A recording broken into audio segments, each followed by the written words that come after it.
I was once told that what doesn't kill you will make you strong. Nothing could be further from the truth when it comes to your health or to your child health.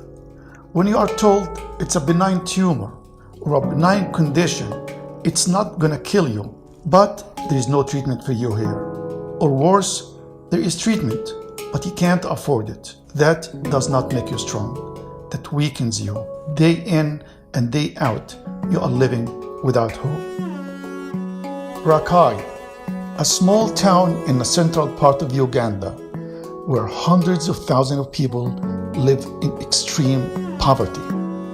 Most of the population there live in less than $2 per day. The population of Rakai is served by a single, small, and ill-equipped hospital at the end of a dirt road, the Rakai Hospital. Poverty, AIDS, malaria, and yellow fever, as well as many other diseases, left hundreds of thousands of children without parents.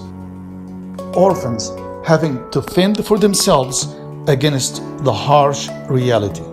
Many are lost, while the few lucky ones end up in one of the 5 areas orphanages. All of this made Rakai the perfect choice for Operation International to make an impact, to change people's lives to the better, and to establish a long-term base there. 2 years ago, Operation International decided that Rakai will be developed to serve as its second base in East Africa and the 4th base in the African continent. And the Rakai Community Development Project was put in motion, the largest project for Operation International Team New York to date. For the last 2 years, we worked hard from assessing the site and its need to formulating a plan, raising funds, to purchasing equipment and supplies, and eventually the shipping of 2 containers for the first phase of the Rakai Community Development Project. And in April of 2018, Operation International Team New York arrived to Rakai to join the containers and start the work. The first of 3 teams is scheduled to arrive to Rakai during 2018. Adjacent to the hospital is the Rakai Infant and Primary School Orphanage, where orphans as young as 1 year old are living in conditions that are nothing short of heartbreaking. Windows without shutters or glass, allowing the malaria and yellow fever infested mosquitoes to feast on their vulnerable bodies. So, an important part of the project was to provide mosquito nets for every child in all 5 orphanages. Erin should be very proud of herself because she raised all the fund. It was her idea, the mosquito net, and she raised all the fund for it. As in all orphanages in Uganda, 90% of the kids never had shoes, and most of them has 1 piece of cloth that may or may not fit. So far we've been to 5 orphanages and 4 different schools. At each one of those places we bring school kits that are bags. They have notebooks, pencils, rulers, erasers, things so that the kids can keep learning. We also bring hygiene packs that have towels, soap, toothbrushes. We bring clothes for all the children, shoes for all the children, anything that we have, everything that we have. To add insult to the injury, there is no electricity, and none of those kids ever seen a TV, let alone a computer.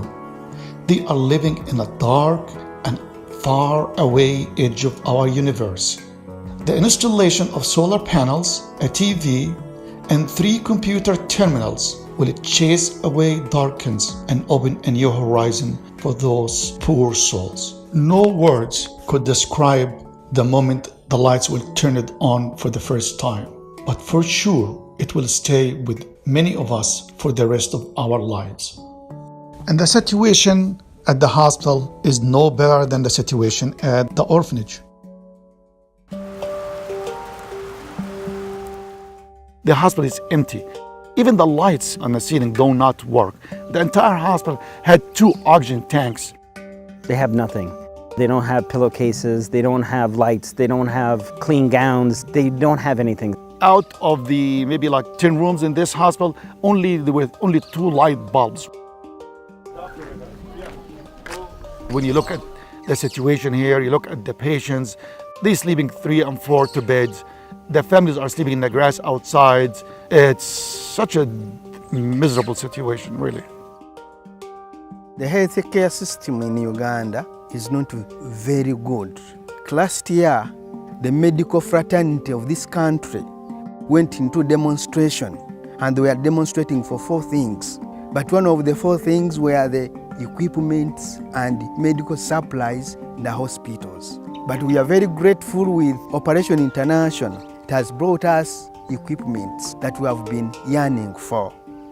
This is the first of its kind that we receive a team, and the team has given us such a huge donation. In fact, the donation that we have received from Operation International is like a full hospital of itself. This is like setting up a MASH unit. You bring everything.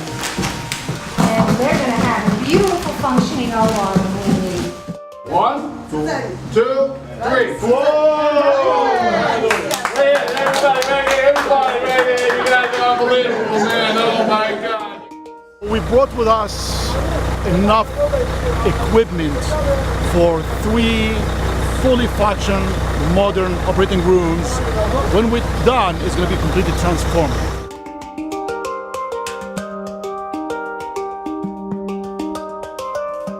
All right, this is it. We're all done. Now we're ready to go. Now we're ready to work.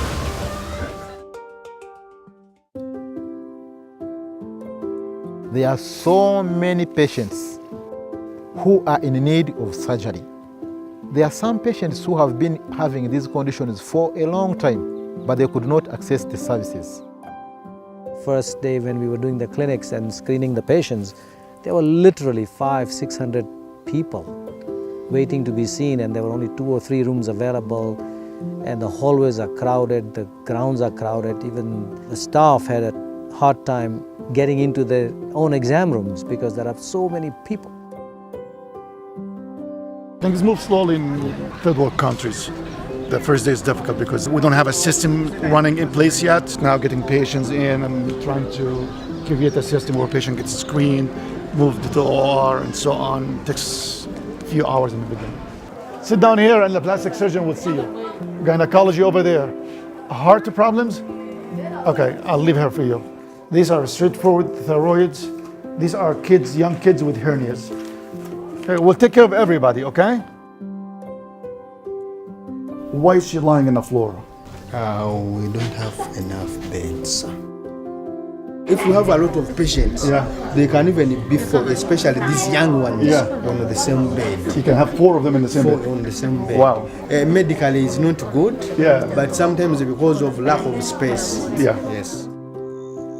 We don't have equipment. We don't have things to use. We don't have like an ultrasound scan. And you can imagine a mother carries pregnancy up to term without knowing what's happening, where the placenta is, whether the baby is alive. It's very hard to monitor these mothers when you don't have scans. Does your patients ever get ultrasound? They don't get ultrasound. They don't. Like this one had never had an ultrasound scan. This is her first ultrasound scan. So this is the head here. Doctor, I only see one baby in here. Very interesting. They did a scan and she had 2. When? Today. She has twins. I don't see twins. From a different scan. You can imagine if you are the mother and then they said you have 2 babies, you go to theater, you are given a general anesthesia, you come out of theater, they tell you, we are giving you 1 baby. So it becomes a problem. That means they have another baby, they have put that baby somewhere else. It's very, very difficult to practice obstetrics and gynecology without having the tools that you need. It's very hard to make decisions that really impact the patient's ability to do well if you're using inaccurate information. There are not enough doctors in the country. And even if the patient go through the hurdle of actually finding a doctor and getting a diagnostic test, there is no skills to do this complex of operations.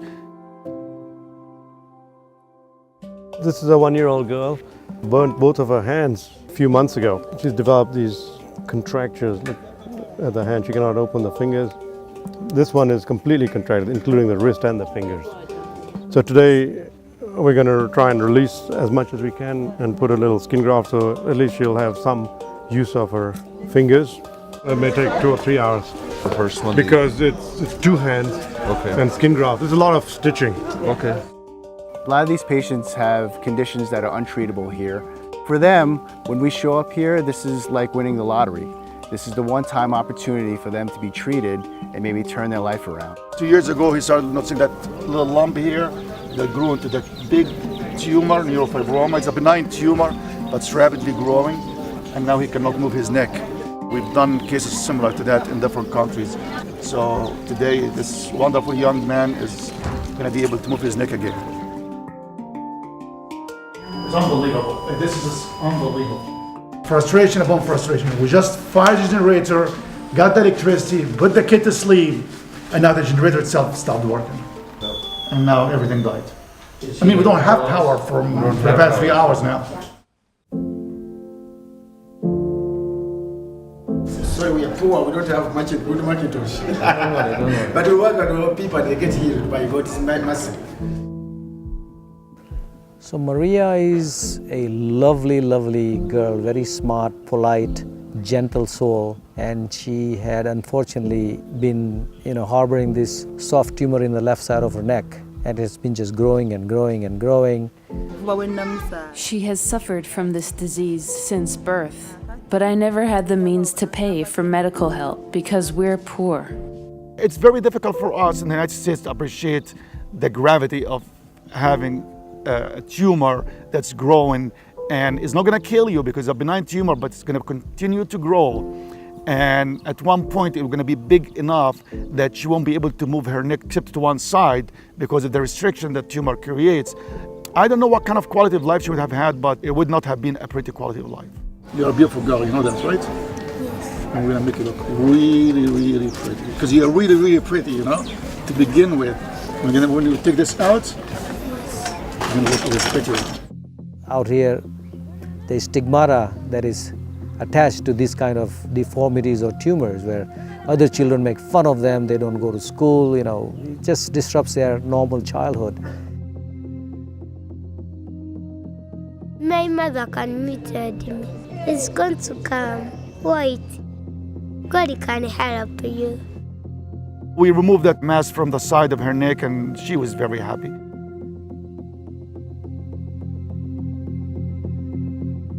Our team actually was able to successfully resect it, and she's so happy and she's so appreciative.